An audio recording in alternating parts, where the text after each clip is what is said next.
इस दुनिया में सबसे बड़ा योद्धा माँ होती है।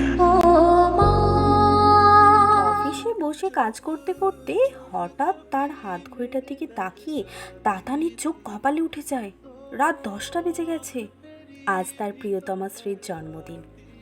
এখনো বাড়ি ফিরতে না পারলে স্বপ্না একেবারে কেলেঙ্কারি বাঁধিয়ে ফেলবে। তাই দ্রুত সে গাড়ি নিয়ে বেরিয়ে পড়ে। কিছু দূর গিয়ে একটা বৃদ্ধাশ্রমের সামনে গোলযোগ দেখিয়ে তাতান গাড়ি থামিয়ে দেয়।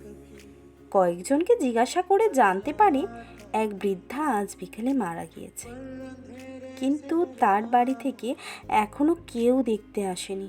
হঠাৎ তাতানের তার মায়ের কথা মনে পড়ে যায়।